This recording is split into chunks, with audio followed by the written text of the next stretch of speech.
Hi welcome back. ഞാനിന്ന് വന്നിരിക്കുന്നത് ഒരു പായസത്തിൻ്റെ റെസിപ്പി ആയിട്ടാണ്. നേന്ത്രപ്പഴം കൊണ്ട് പെട്ടെന്ന് തയ്യാറാക്കി എടുക്കാൻ പറ്റുന്ന നല്ല ടേസ്റ്റി ആയിട്ടുള്ള ഒരു പ്രഥമൻ്റെ റെസിപ്പിയാണിത്. അധികം സമയവും വേണ്ട, വളരെ എളുപ്പത്തിൽ തയ്യാറാക്കി എടുക്കുകയും ചെയ്യാം. കുറച്ച് ചേരുവകൾ മാത്രം മതി. അപ്പോൾ നമുക്ക് റെസിപ്പി എങ്ങനെയാണെന്ന് നോക്കാം.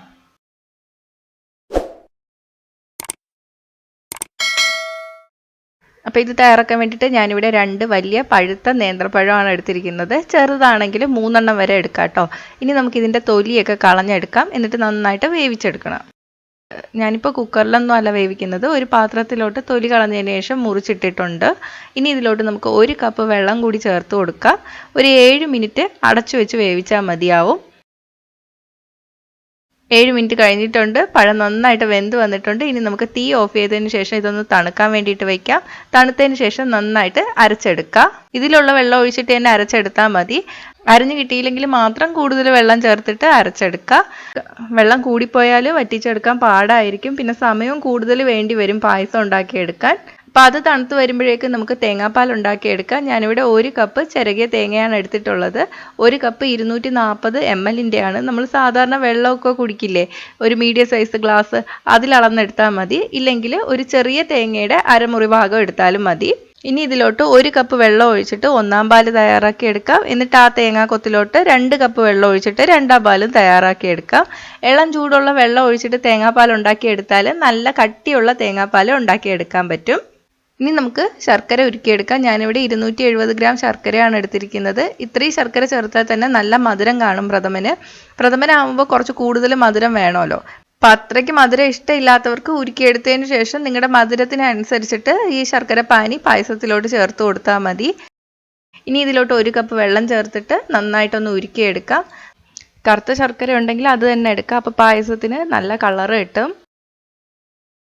ഇപ്പോൾ ശർക്കര നന്നായിട്ട് അലിഞ്ഞു വന്നിട്ടുണ്ട്. ഇനി നമുക്ക് തീ ഓഫ് ചെയ്തതിന് ശേഷം ഒന്ന് അരിച്ചെടുക്കാം. അപ്പോൾ ഇതിലെ കരടും അഴുക്കും ഒക്കെ മാറിക്കിട്ടും. ഇനി ഒരു ചുവട് കട്ടിയുള്ള പാൻ വെച്ച് കൊടുക്കുക. ഇതിലോട്ട് 1 ടേബിൾ സ്പൂൺ നെയ്യ് ചേർത്ത് കൊടുക്കാം. നെയ്യ് ഒന്ന് ചൂടായി വരുമ്പോഴേക്കും നമുക്ക് അരച്ചു വെച്ചിരിക്കുന്ന പഴം ചേർത്ത് കൊടുക്കാം. പഴം അരച്ചെടുക്കുമ്പോൾ നല്ല നൈസായിട്ട് അരച്ചെടുക്കാം. ചെറിയ ചെറിയ തരികൾ കിടന്നാലും കുഴപ്പമൊന്നുമില്ല. ചെറിയ തരികൾ ഉണ്ടായിരുന്നാലും പായസം ഉണ്ടാക്കി വരുമ്പോഴേക്കും അത് അറിയാനൊന്നും പറ്റില്ല. പഴം ചേർത്തിട്ട് നമുക്കൊരു 5 മിനിറ്റ് ഈ നെയ്യിൽ നന്നായിട്ടൊന്ന് വരട്ടിയെടുക്കാം. അപ്പോഴത്തേക്ക് ഈ നെയ്യും പഴവും ഒക്കെ നന്നായിട്ട് മിക്സായിട്ട് വരും. 5 മിനിറ്റ് കഴിഞ്ഞിട്ടുണ്ട്. നമുക്കിതിലോട്ട് ശർക്കര ഉരുക്കിയത് ചേർത്ത് കൊടുക്കാം. നന്നായിട്ട് മിക്സ് ചെയ്ത് കൊടുക്കാം. തീ മീഡിയത്തിലോട്ട് ഇടുക. ഇനി ഇത് നന്നായിട്ടൊന്ന് വറ്റിച്ചെടുക്കണം.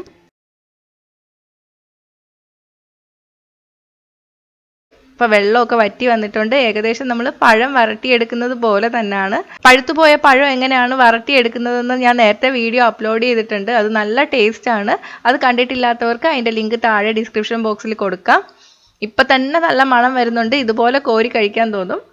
ഇപ്പം പഴം നന്നായിട്ട് പാനിൽ നിന്നൊക്കെ വിട്ട് വരുന്ന പരുവമായിട്ടുണ്ട്. ഈ സമയത്ത് നമുക്ക് 2 കപ്പ് 2-ാം പാൽ ചേർത്ത് കൊടുക്കാം. ഇനി ഇത് നന്നായിട്ടൊന്ന് മിക്സ് ചെയ്തെടുക്കണം. ഇതൊന്ന് മിക്സായി വരാൻ വേണ്ടിയിട്ട് സമയം എടുക്കും. ഇപ്പം മിക്സായി വന്നിട്ടുണ്ട്. ഇത് നന്നായിട്ട് തിളച്ചു വരണം. തിളച്ചു വരുമ്പോഴേക്കും നമുക്കിതിലോട്ട് 1 കപ്പ് 1-ാം പാൽ ചേർത്ത് കൊടുക്കാം. നന്നായിട്ടൊന്ന് മിക്സ് ചെയ്ത് കൊടുക്കാം. ഇനി ഇത് നന്നായിട്ട് തിളപ്പിക്കേണ്ട. ഒന്ന് തിള വരുമ്പോഴേക്കും നമുക്ക് തീ ഓഫ് ചെയ്യാം. 1/2 ടീസ്പൂൺ ഏലക്കപ്പൊടി. ഏലക്കപ്പൊടി ഇല്ലെങ്കിൽ 3-4 ഏലക്ക ചതച്ച് ചേർത്താൽ മതി. 1/4 ടീസ്പൂൺ ചുക്കുപൊടി. ചുക്കുപൊടി ഓപ്ഷണലാണ്, ഉണ്ടെങ്കിൽ മാത്രം ചേർത്താൽ മതി. നന്നായിട്ട് മിക്സ് ചെയ്ത് കൊടുക്കാം. അപ്പോൾ തിള വന്ന് തുടങ്ങിയിട്ടുണ്ട്. നമുക്ക് തീ ഓഫ് ചെയ്യാം. ഇനി ഒരു പാനിലോട്ട് 1 ടേബിൾ സ്പൂൺ നെയ്യ് ചൂടാക്കി എടുക്കാം. നെയ്യ് ചൂടായിട്ട് വരുമ്പോഴേക്ക് 1 ടേബിൾ സ്പൂൺ തേങ്ങാക്കൊത്ത് ചേർത്തിട്ട് വറുത്തെടുക്കാം. ചെറുതായിട്ടൊന്ന് നിറം മാറി വരുമ്പോഴേക്ക് ഞാൻ അണ്ടിപ്പരിപ്പ് കൂടി ഇതിലോട്ട് ചേർത്ത് കൊടുക്കുകയാണ്. അണ്ടിപ്പരിപ്പ് ചെറുതായിട്ട് നിറം മാറി വരുമ്പോഴേക്ക് ഞാൻ മുന്തിരിങ്ങ കൂടി ചേർത്ത് കൊടുക്കുകയാണ്. അണ്ടിപ്പരിപ്പിനും മുന്തിരിക്കൊന്നും അളവൊന്നുമില്ല, നിങ്ങളുടെ ഇഷ്ടത്തിനനുസരിച്ചിട്ട് ചേർത്ത് കൊടുക്കാം. ഇങ്ങനെ ചെയ്താൽ നമുക്ക് 3ഉം ഒരേ സമയത്ത് തന്നെ വറുത്തെടുക്കാൻ പറ്റും. ഒന്നിച്ച് ചെയ്താൽ കരിഞ്ഞു പോകുമെന്ന് പേടിയുള്ളവർക്കാണെങ്കിൽ ഒറ്റയ്ക്കൊറ്റയ്ക്ക് ഇട്ടിട്ട് വറുത്തെടുത്താലും മതി. അപ്പോൾ ഇത് റെഡിയായി വന്നിട്ടുണ്ട്. ഇത് നമുക്ക് പായസത്തിലോട്ട് ഒഴിച്ചു കൊടുക്കാം. നന്നായിട്ട് മിക്സ് ചെയ്ത് കൊടുക്കാം.